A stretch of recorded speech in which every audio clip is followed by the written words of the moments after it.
महाकुंभ एक आध्यात्मिक उत्सव, भक्तांची एकजूट आणि श्रद्धेचे प्रतीक. 144 वर्षानंतर महाकुंभचा योग. ऐतिहासिक संयोगाने वाढलेली भक्तांची गर्दी. देश विदेशातून कोटींच्या संख्येत भाविकांनी केले गंगा स्नान. महाकुंभ मेळ्यात द्वेष आणि अविश्वास पसरवण्याचा प्रयत्न. काही लोक फक्त देखावा करण्यासाठी महाकुंभ मेळ्यात जातात असा आरोप. महाकुंभ मेळ्यात विश्वास आणि एकता धोक्यात. महाकुंभ मेळ्यात धार्मिक भावनांचा अपमान, द्वेष पसरवणाऱ्यांची शोकांतिका. गंगा माँ का अपमान तो ये पाप ही कर रहे हैं, जा जा करके अपने पाप धो रहे हैं. राजनाथ सिंग महाकुंभसाठी प्रयागराज मध्ये पोहोचले. संरक्षण मंत्री राजनाथ सिंग महाकुंभच्या ऐतिहासिक सोहळ्यात झाले दाखल. राजनाथ सिंग यांनी महाकुंभ उत्सवाच्या महत्त्वपूर्ण कार्यक्रमासाठी प्रयागराज मध्ये लावली हजेरी. बिहारची कन्या अनामिका शर्माने केला विश्वविक्रम. 13,000 फूट उंचीवरून महाकुंभ ध्वज फडकवला. अनामिका शर्माचा ऐतिहासिक कारनामा.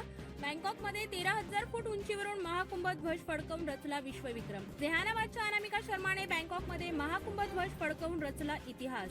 संरक्षण मंत्री राजनाथ सिंग यांनी प्रयागराजच्या त्रिवेणी संगमावर स्नान करून केली गंगा आरती. राजनाथ सिंग म्हणाले, हा भारतीयत्वाचा आणि आध्यात्मिकतेचा सण. संरक्षण मंत्री राजनाथ सिंग, भाजप खासदार सुधांशु त्रिवेदी यांनी प्रयागराजमध्ये महाकुंभ सणात घेतला सहभाग.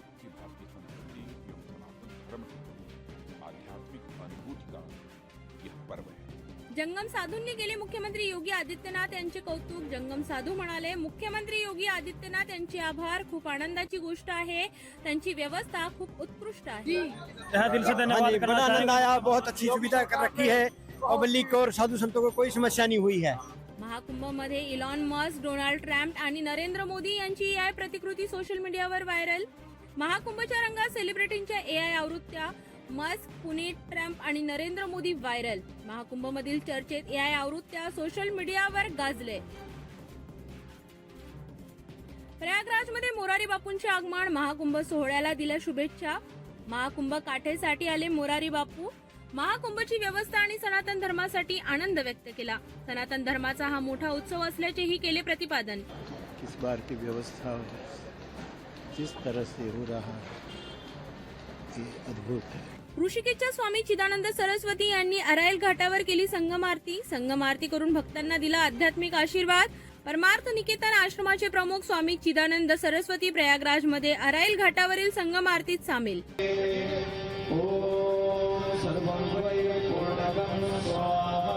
लोकसंगीत आणि भक्ती गायिका मैथिली ठाकूर प्रयागराज मध्ये.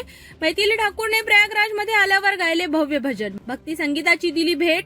मैथिली ठाकूरची अलाय भजन सादरीकरण. प्रयागराज मध्ये भक्तांची गर्दी. रामा रामा रटते रटते बीती रे उमरिया